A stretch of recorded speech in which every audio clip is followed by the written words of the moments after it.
어머니 요양원에 계시면 편하지 않으실까요? 며느리의 이 한마디에 65 어머니의 인생이 무너졌습니다. 평생 자식을 위해 헌신했던 어머니에게 돌아온 것은 따뜻한 감사의 말이 아니었습니다.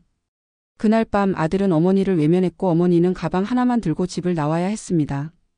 과연 무엇이 이 가족을 이렇게 만든 걸까요? 그리고 우리는 이 이야기 속에서 무엇을 배워야 할까요? 오늘은 한 어머니의 진솔한 이야기를 통해 가족의 의미와 효도에 대해 함께 생각해보는 시간을 가지려고 합니다.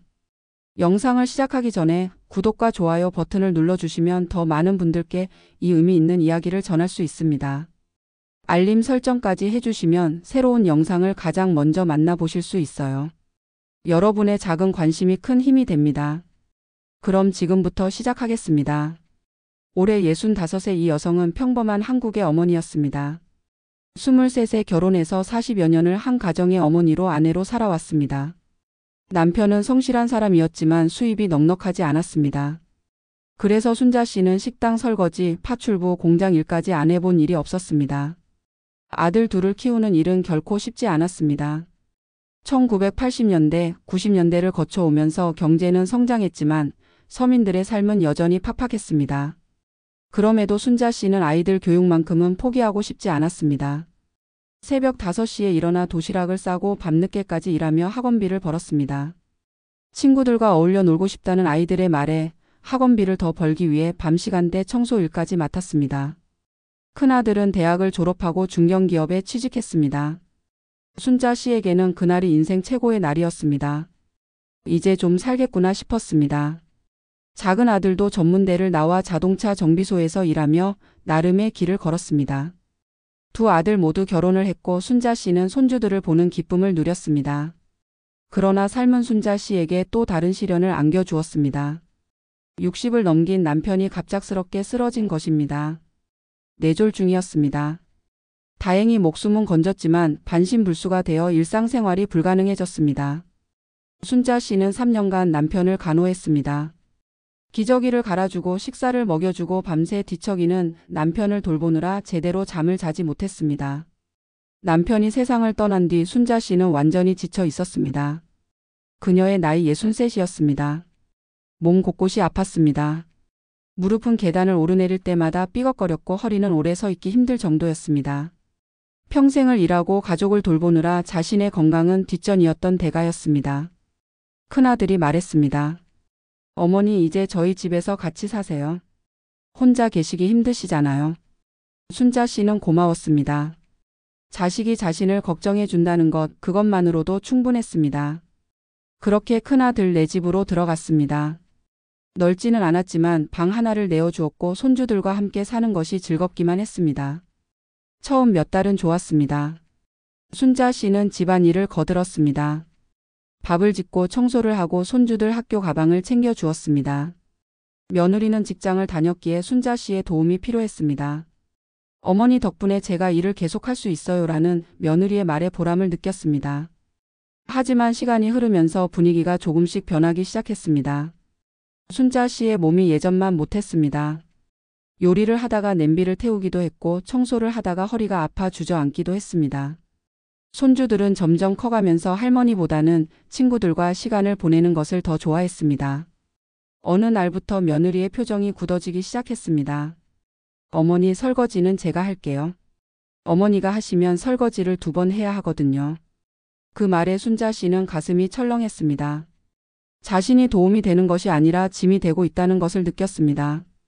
아들은 회사 일로 바빴습니다. 집에 늦게 들어와서는 피곤하다며 방으로 들어가 버렸습니다. 어머니와 대화할 시간도 여유도 없었습니다. 순자 씨는 점점 집 안에서 자신의 자리가 줄어드는 것을 느꼈습니다. 그저 방 안에 조용히 있는 것이 가장 편한 방법이었습니다. 그러던 어느 날 저녁이었습니다. 며느리가 거실에서 아들과 대화하는 소리가 들렸습니다. 순자 씨는 일부러 듣지 않으려 했지만 얇은 벽을 통해 소리가 새어 들어왔습니다. 요즘 생활비가 너무 많이 들어요. 어머니 병원비며 식비며 우리 애들 학원비도 올랐는데 어떡해요? 며느리의 목소리에는 짜증과 피곤함이 섞여 있었습니다. 그날 밤 순자 씨는 잠을 이루지 못했습니다. 자신이 자식들에게 짐이 되고 있다는 생각에 눈물이 났습니다. 평생 자식을 위해 살았는데 이제는 돈이 드는 존재로 여겨진다는 것이 너무나 슬펐습니다. 그로부터 며칠 후 며느리가 조심스럽게 말을 꺼냈습니다. 저녁 식사 후 아들과 며느리 그리고 순자 씨가 거실에 앉아 있었습니다. 며느리가 먼저 입을 열었습니다. 어머니, 저희가 요즘 좀 힘들어서요. 회사에서도 구조조정 이야기가 나오고 애들 교육비도 만만치 않고 솔직히 말씀드리면 생활이 빠듯해요. 순자 씨는 며느리의 말을 듣고 있었지만 무슨 말을 하려는 건지 대충 짐작이 갔습니다. 가슴이 두근거렸습니다. 며느리는 말을 이었습니다. 저희가 알아봤는데요. 요즘 요양원이 옛날하고는 많이 달라졌대요. 시설도 좋고 같은 또래 어르신들도 많으시고 어머니도 거기 계시면 더 편하지 않으실까요? 저희도 주말마다 찾아뵐게요. 그 순간 순자 씨의 머릿속이 하얗게 변했습니다.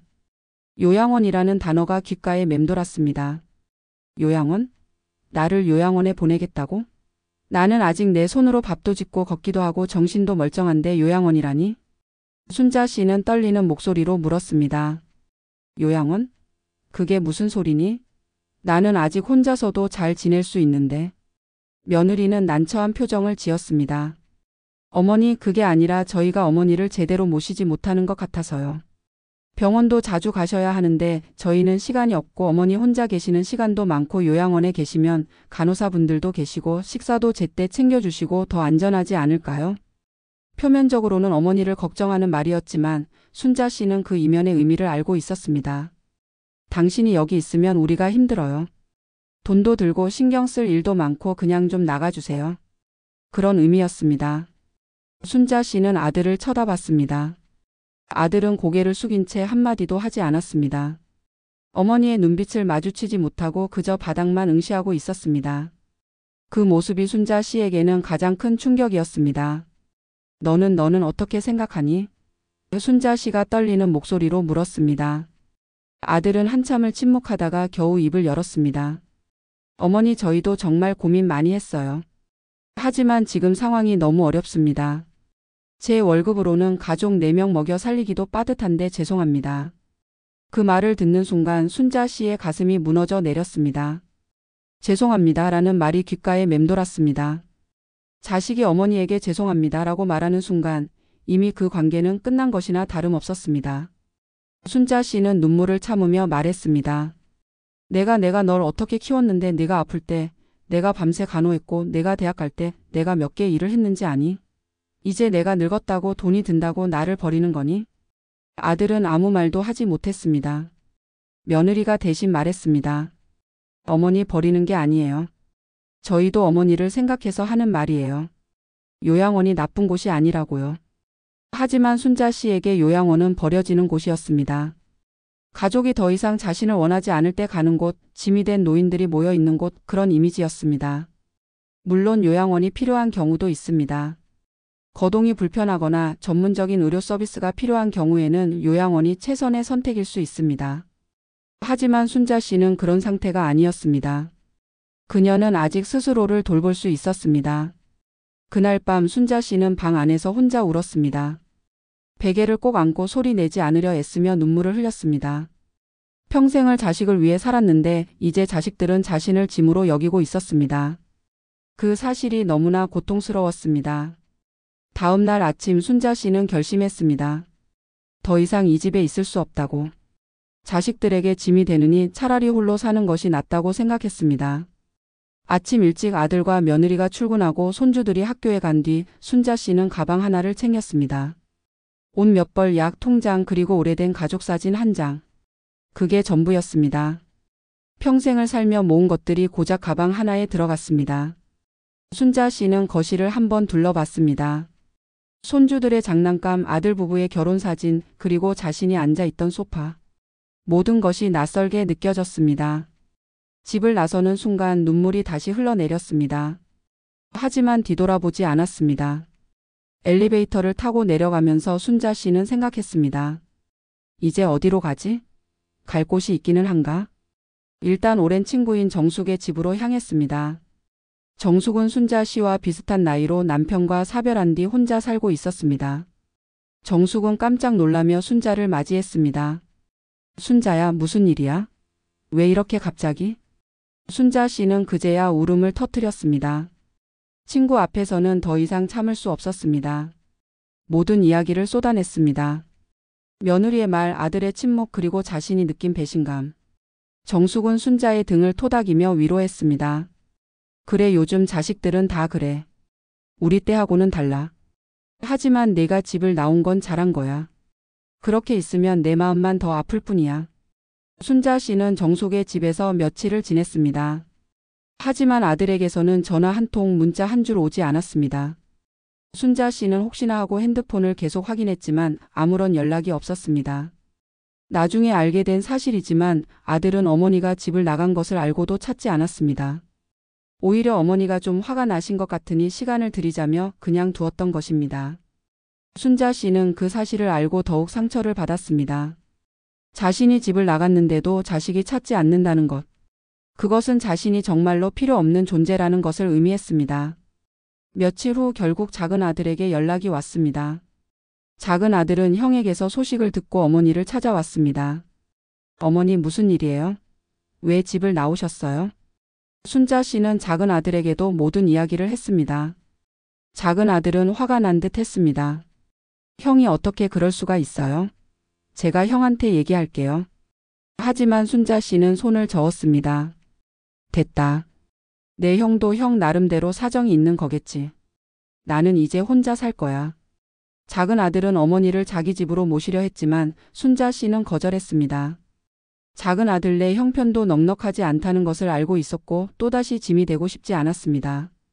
대신 작은 원룸을 얻어 혼자 살기로 결심했습니다. 순자 씨는 정부 지원으로 받을 수 있는 기초연금과 남편이 남긴 적은 유산으로 작은 원룸을 얻었습니다. 오래된 빌라의 반지하 방이었습니다. 습기가 차고 햇빛도 잘 들지 않았지만 적어도 자신만의 공간이었습니다. 처음 며칠은 적응하기 힘들었습니다. 평생을 누군가와 함께 살아왔는데 갑자기 혼자가 되니 모든 것이 낯설었습니다. 밤이 되면 적막함이 밀려왔습니다. 텔레비전을 켜놓아도 소리는 들리지 않았습니다. 그저 빈 공간을 채우는 소음일 뿐이었습니다. 무엇보다 힘들었던 것은 자식들에 대한 그리움과 배신감이 뒤섞인 감정이었습니다. 밤마다 눈을 감으면 아이들이 어렸을 때의 모습이 떠올랐습니다. 큰아들이 처음 학교에 갔던 날 손을 꼭 잡고 교문 앞까지 데려다준 기억. 작은 아들이 아파서 밤새 간호했던 기억. 그 모든 순간들이 선명하게 떠올랐습니다. 그때는 정말 행복했는데 순자 씨는 혼잣말을 했습니다. 내가 뭘 잘못한 걸까? 아이들에게 너무 많은 것을 바랐던 걸까? 자책하는 마음과 동시에 분노도 느껴졌습니다. 내가 평생 희생했는데 고작 이런 대접을 받아야 하나? 하는 생각이 들었습니다. 때로는 아들에게 전화를 걸고 싶었습니다. 하지만 손가락이 번호를 누르지 못했습니다. 자존심이 허락하지 않았습니다. 한 달쯤 지났을 때 큰아들에게서 전화가 왔습니다. 순자 씨는 핸드폰이 울리는 것을 보고 한참을 망설였습니다. 받아야 할까 말아야 할까? 결국 전화를 받았습니다. 어머니 어디 계세요? 집에 안 계시길래. 순자 씨는 차가운 목소리로 대답했습니다. 나는 이제 혼자 살아. 너희들한테 짐 되기 싫으니까. 아들은 당황한 듯 말을 더듬었습니다. 어머니, 그게 아니라 저희가 잘못 말씀드린 것 같아요. 다시 오세요. 하지만 순자 씨는 단호했습니다. 됐다. 나는 이제 혼자 사는 게 편해. 너희들도 편하게 살아라. 전화를 끊고 나니 눈물이 났습니다. 사실은 아들이 다시 오라는 말을 듣고 싶었습니다. 진심으로 사과하고 어머니를 필요로 한다는 말을 듣고 싶었습니다. 하지만 아들의 목소리에서는 그런 간절함이 느껴지지 않았습니다. 그저 의무감에서 하는 말처럼 들렸습니다. 순자 씨는 혼자 사는 법을 배워나갔습니다. 가까운 마트에서 장을 보고 간단한 식사를 해결했습니다. 이웃 노인들과 가끔 이야기를 나누기도 했습니다. 비슷한 처지의 사람들이 많았습니다. 자식들과 멀어진 노인들, 혼자 사는 것이 익숙해진 사람들. 어느 날 노인정에서 만난 한 할머니가 말했습니다. 요즘 자식들은 부모를 부양할 여력이 없어요. 경제가 어려우니까요. 우리 때는 부모 모시는 게 당연했지만 지금은 시대가 달라졌어요. 순자 씨는 고개를 끄덕였지만 마음 한편으로는 받아들이기 힘들었습니다. 시대가 변했다는 말로 모든 것을 정당화할 수 있을까? 경제적으로 어렵다는 것은 이해합니다. 하지만 정말 필요한 것은 돈이 아니라 따뜻한 말 한마디, 관심 어린 눈빛, 그런 것들이 아닐까요? 순자 씨는 생각했습니다. 내가 바랐던 것은 요양원에 가지 않는 것만이 아니었어. 내가 진짜 바랐던 것은 자식들이 나를 필요로 해주는 것, 나를 사랑해주는 것이었어. 어머니 아직 우리 곁에 계셔서 든든해요. 라는 그 한마디면 충분했을 텐데. 그러나 현실은 달랐습니다. 아들들은 가끔 전화를 했지만 형식적인 안부 인사뿐이었습니다. 어머니 잘 지내세요? 건강 조심하시고요. 그게 전부였습니다. 명절이 다가오자 큰아들이 말했습니다. 어머니 명절에는 오시는 거죠? 순자 씨는 쓴 웃음을 지었습니다. 평소에는 연락도 없다가 명절 때만 오라는 것. 그것도 의무감에서 하는 말이라는 것을 알 수 있었습니다. 순자 씨는 거절했습니다. 나는 괜찮다. 너희들끼리 편하게 지내라. 명절날 순자 씨는 혼자 작은 방에서 라면을 끓여 먹었습니다. 텔레비전에서는 온 가족이 모여 명절을 즐기는 모습이 나왔습니다. 순자 씨는 텔레비전을 껐습니다. 보고 싶지 않았습니다. 그날 밤 순자 씨는 일기를 썼습니다. 평소에 일기를 쓰는 습관은 없었지만 그날은 뭔가 남기고 싶었습니다. 오늘은 명절인데 혼자 있다. 자식들은 나를 부르지 않았다. 아니 불렀지만 내가 거절했다. 가봤자 눈치만 보게 될 것 같아서. 며느리의 얼굴을 보면 또 마음이 아플 것 같아서. 이게 맞는 걸까? 내가 너무 고집을 부리는 걸까? 하지만 나도 자존심이 있다. 짐처럼 취급받으면서까지 자식들 곁에 있고 싶지 않다. 일기를 쓰면서 눈물이 종이 위에 떨어졌습니다. 글씨가 번졌지만 순자 씨는 계속 썼습니다. 평생을 자식을 위해 살았다. 내 인생은 없었다. 내가 하고 싶은 것, 가고 싶은 곳, 입고 싶은 옷 모든 것을 포기했다. 자식들이 잘 되는 것이 내 기쁨이었다. 그런데 지금 나는 무엇을 얻었나? 혼자 사는 반지하 방 하나. 가끔 오는 형식적인 전화. 그게 전부다. 내가 바보였나? 순자 씨는 펜을 놓고 창밖을 바라봤습니다. 어둠이 깔린 골목길, 가끔 지나가는 사람들의 발소리. 그 모든 것이 쓸쓸하게 느껴졌습니다. 시간이 지나면서 순자 씨는 조금씩 변화했습니다. 처음에는 자책과 분노에 사로잡혀 있었지만 점차 현실을 받아들이기 시작했습니다. 이것이 내 삶이구나. 이제는 나를 위해 살아야겠구나. 하는 생각이 들었습니다. 순자 씨는 작은 것부터 시작했습니다. 매일 아침 산책을 나가기 시작했습니다. 동네 공원을 천천히 걸으며 나무와 꽃을 보는 것이 작은 위안이 되었습니다. 도서관에도 가서 책을 빌려 읽었습니다. 평생 책을 제대로 읽어본 적이 없었는데 이제야 그럴 시간이 생긴 것입니다. 노인복지관에서 하는 프로그램에도 참여하기 시작했습니다. 서예 교실, 노래 교실, 요가 교실. 처음에는 낯설고 어색했지만 점차 익숙해졌습니다. 그곳에서 비슷한 처지의 사람들을 많이 만났습니다. 한 할머니는 이렇게 말했습니다. 나도 자식한테 버림받았어요. 10년째 연락이 없어요. 처음에는 죽고 싶었죠. 하지만 이제는 괜찮아요. 내 인생은 내가 사는 거예요. 그 말이 순자 씨에게 큰 울림을 주었습니다. 내 인생은 내가 사는 거. 맞습니다. 자식을 위해 사는 것도 좋지만 이제는 자신을 위해 살아야 할 때입니다. 그러나 완전히 마음의 상처가 아물지는 않았습니다. 밤이 되면 여전히 외로웠고 자식들이 그리웠습니다. 손주들의 얼굴이 보고 싶었습니다. 하지만 먼저 연락하고 싶지 않았습니다. 자존심이 허락하지 않았습니다. 순자 씨의 이야기는 비단 한 개인의 문제가 아닙니다. 대한민국의 수많은 노인들이 비슷한 상황에 처해 있습니다. 통계를 보면 한국의 노인 빈곤율은 OECD 국가 중 최상위권입니다. 많은 노인들이 경제적으로 어려움을 겪고 있으며 자식들에게 의지하지 못하는 경우가 많습니다. 과거 한국 사회는 대가족 제도 속에서 노부모를 모시는 것이 당연시되었습니다. 효도는 최고의 덕목이었고 부모를 잘 모시는 것이 자식의 의무였습니다.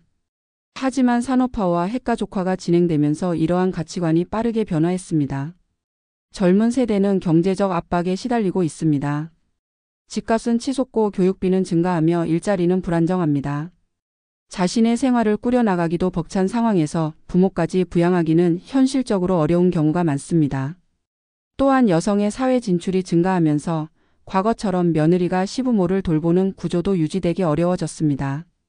맞벌이 부부가 대부분인 현대 사회에서 누군가 집에 있으면서 노부모를 돌보는 것은 사실상 불가능합니다. 이러한 사회 구조적 변화 속에서 요양원과 같은 시설이 증가하고 있습니다. 물론 요양원이 나쁜 것은 아닙니다. 전문적인 의료 서비스를 제공하고 같은 또래의 사람들과 어울릴 수 있으며 안전하게 생활할 수 있는 곳입니다. 실제로 많은 노인들이 요양원에서 만족스러운 생활을 하고 있습니다. 문제는 요양원 입소가 선택이 아니라 강요가 될 때입니다.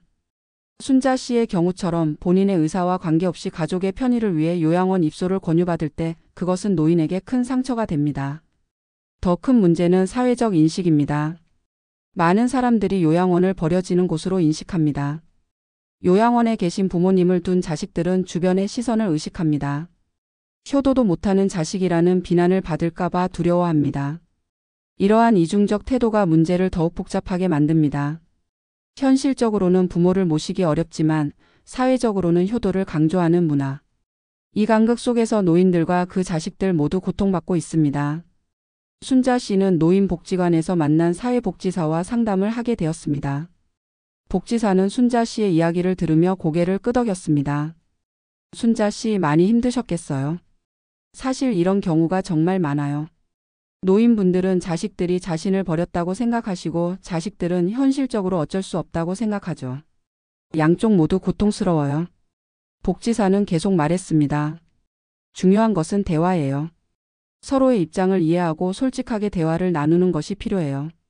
자식들도 부모님을 사랑하지만 표현을 잘 못하는 경우가 많아요. 그리고 경제적인 부담도 무시할 수 없는 현실이고요. 순자 씨는 반문했습니다. 그럼 나는 어떻게 해야 하나요? 자식들에게 짐이 되지 않으려면 혼자 죽으라는 말인가요? 복지사는 난처한 표정을 지었습니다. 그게 아니라 정부 지원을 받으실 수 있어요.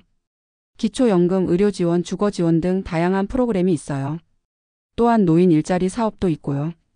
완전히 자식들에게만 의지하지 않아도 되는 시스템이 있어요. 순자 씨는 씁쓸하게 웃었습니다. 정부 지원 그것도 좋죠. 하지만 내가 진짜 원하는 것은 그게 아니에요. 나는 그저 자식들이 나를 사랑한다는 것을 느끼고 싶은 거예요. 따뜻한 말 한마디, 진심 어린 관심. 그게 전부예요. 복지사는 아무 말도 하지 못했습니다. 순자 씨가 원하는 것은 정책이나 제도로 해결될 수 있는 문제가 아니었기 때문입니다. 그것은 인간관계의 문제, 마음의 문제였습니다. 순자 씨는 이러한 현실을 받아들이면서도 여전히 갈등했습니다. 내가 너무 많은 것을 바라는 걸까? 시대가 변했으니 나도 변해야 하는 걸까?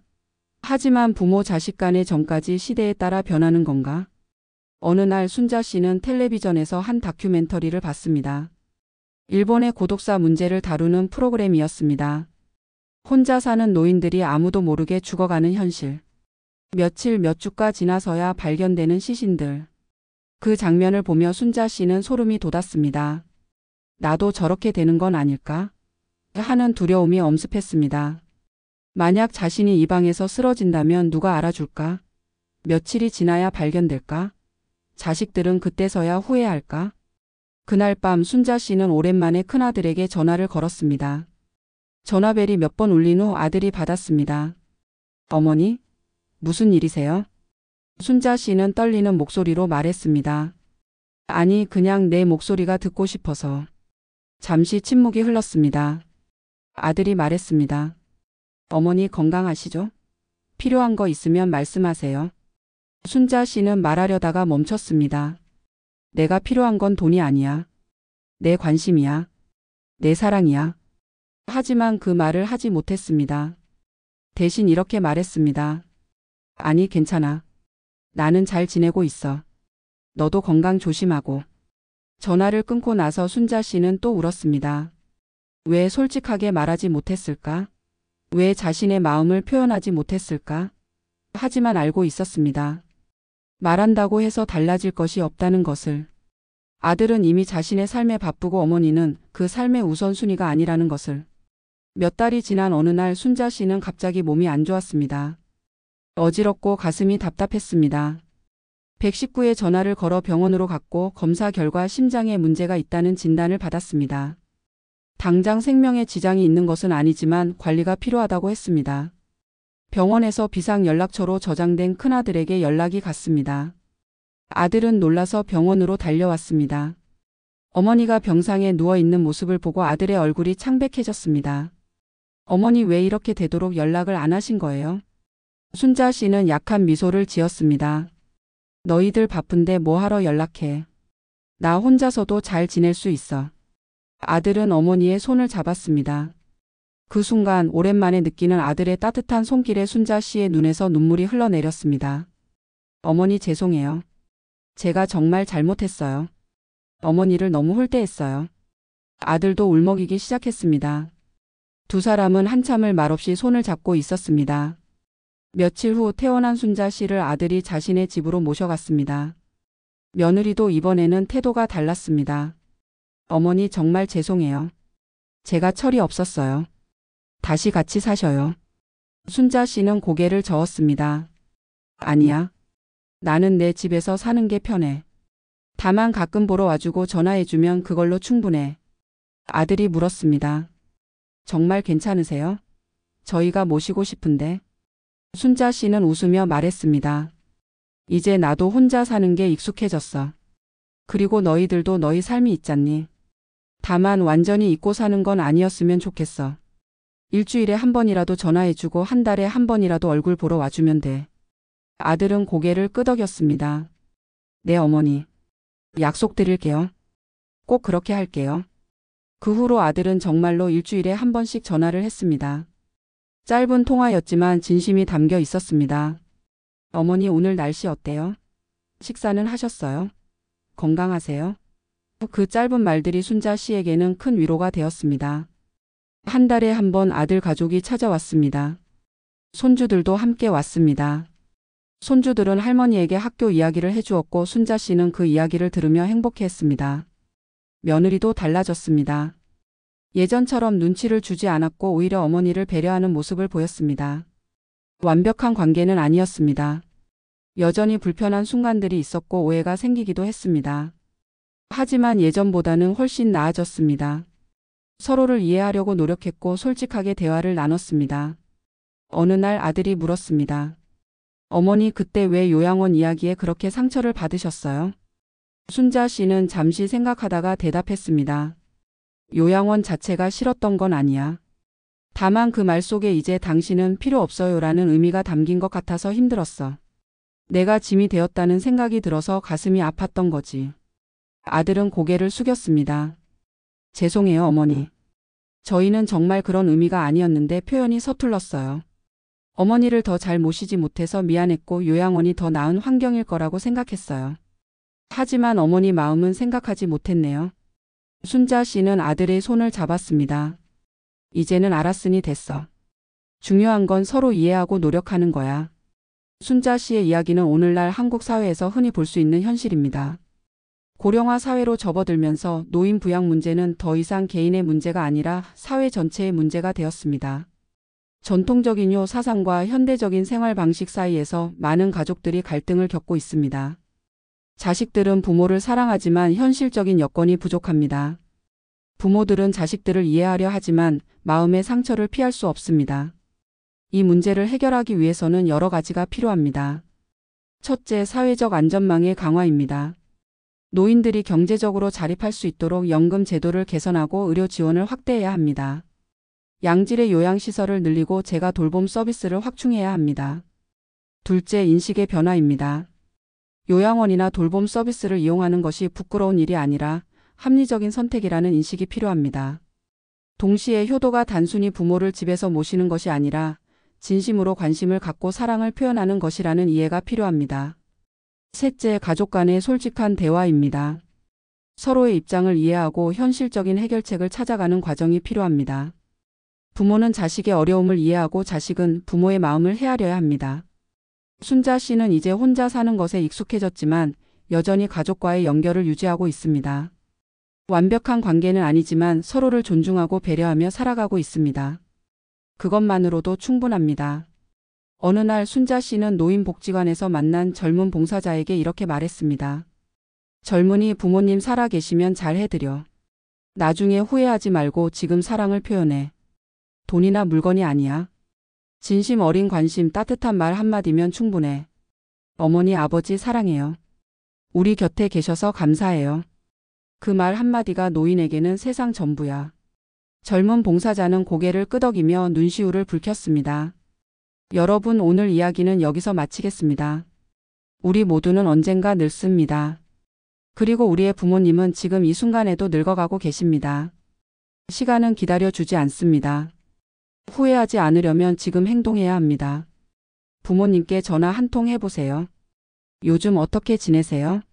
라고 물어보세요. 주말에 시간을 내서 얼굴을 보러 가보세요. 손을 잡아보세요. 그 작은 행동들이 부모님에게는 큰 의미가 됩니다. 효도는 거창한 것이 아닙니다. 함께하는 시간, 진심 어린 관심, 따뜻한 말 한마디. 그것으로 충분합니다.